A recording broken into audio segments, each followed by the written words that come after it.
Hi, this is Boke Burore and this is for the Yappers. Now, I really want to thank you for showing love in the last video. Some of you went what you saw. Some of you have heard me speaking of this for the longest time and you're just waiting for me to start because again I'll push it for long. Now, I would like to invite you or anyone who's out there that has not subscribed to this channel or has not watched the last video can go up to my channel and watch it for the Yappers. And we are back with another video, episode 2 of this of the app for the Yappers. And I thought of focusing on friendships because that's one thing I've explored I've explored so much in my adult life, and I would like to just indulge in it and know it is all about and what it's not all about. And I'll invite people here or my friends. We can dissect the topic. And so for today, we're going to talk about friendship, and I have a few questions that we're going to use as a roadmap for what you're going to do.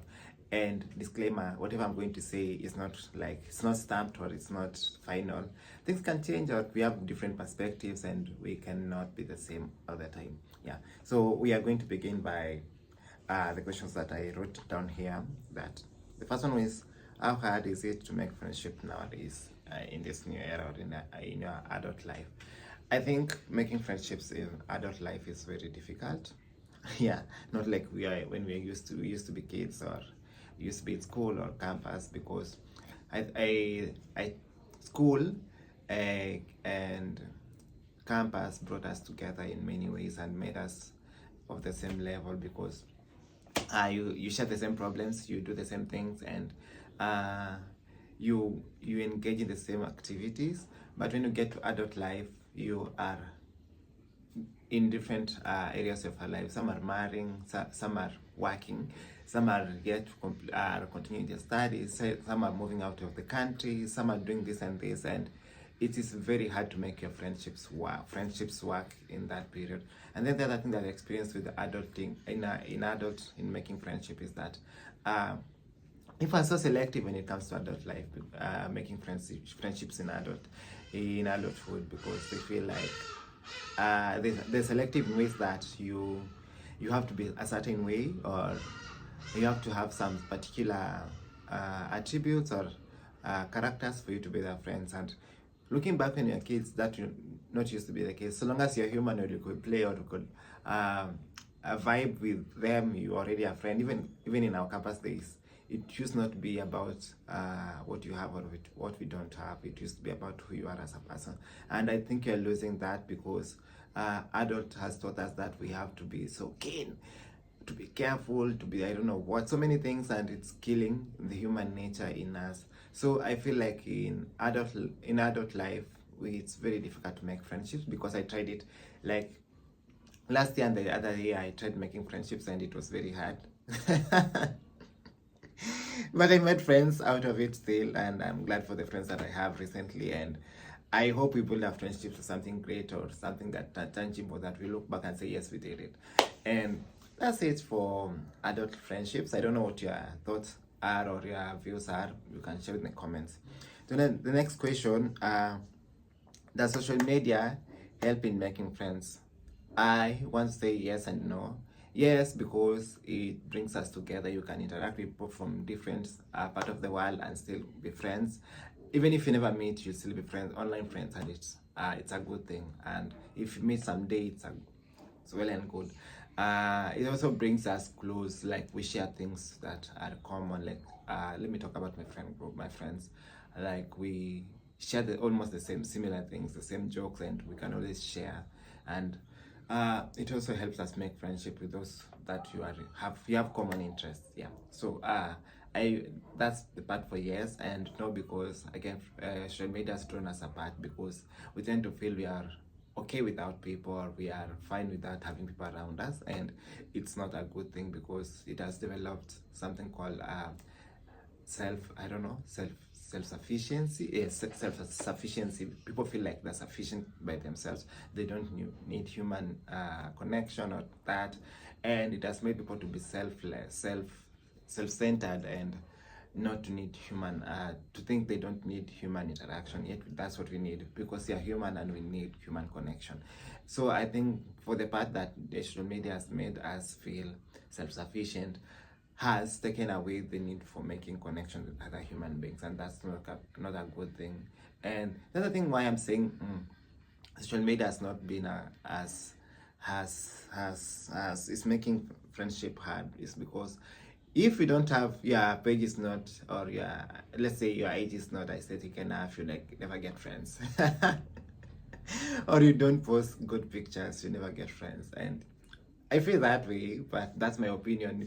You can share yours, because I feel like other people who literally refuse to be my friends because maybe they thought my page is not aesthetic enough or it's not good enough. But well and good, it's life again, and you don't have to be friends with anyone or anybody that or you don't have to change yourself to be friends with anyone. You have to be true to yourself and remain the person you are. Authenticity. Yeah, I think the other thing that social media has lost is authenticity in us. The authenticity. Oh my God. Yes, the authenticity that we have as human beings. It has lost us. So most of us end up pretending so that we can get a certain type of people in our lives, and it's not a good thing. Yeah, so I think that's it for social media, and I hope we do better and just go out there and make human connection, because we really need it as human beings. Yeah. The other question is, do you think people have enough genuine friends today? Yes and no. I think I have genuine friends around me, but there are some who I feel like they're not genuine enough. So I feel like we both have both sides of it. We might have friends who are coming into your life for a specific reason, and their own reasons, selfish reasons, and you may not know it. And the people who come into your life to be friends for you, and they have chosen to be your friends, and they do anything to remain to be your friends. But there's some people who they claim to be your friends, but you never see them showing up for you, or you might end up showing up for them and they never show up for you, and it feels one-sided. And yeah, so I think it's 50-50. You might have genuine friends and you might not have genuine friends. And the other thing I want to say is that people don't want to classify friends as genuine ingenuine based on how they come up, they show up for you. But I don't think that's good, because I feel we are enabled differently, and it's not good to judge people on how genuine they are based on how they show up for you, which is not a good thing, because we might not have the finances we have, or we might not have the resources that you have, so we might end up showing up to a level best. But again, I want to think on the other side, there is a problem with people who are having resources, or they are able to help you, but they seem not to care, or they don't show up for you. So I think we have to be very careful when defining who a genuine friend is and who is not a genuine friend, because people hide, and you have to know that, and you have to be careful in making friends, and be sure you make good friends. And even as you are making you're judging other people who are not to be genuine, make sure you're genuine yourself, and you don't do what you don't judge people incorrectly. Yes, yet you do the same thing that you are calling out of other people. Yes. So the other question is the best lesson a friend has taught you. Now, there are very like 3 lessons that friends have taught me, and the major thing that I was taught by a friend, say hakukaa kaniambia, now you have to be patient. No, I just learned with how you were interacting with her, my best friend. I just learned from how you're interacting with her the years when we were still younger.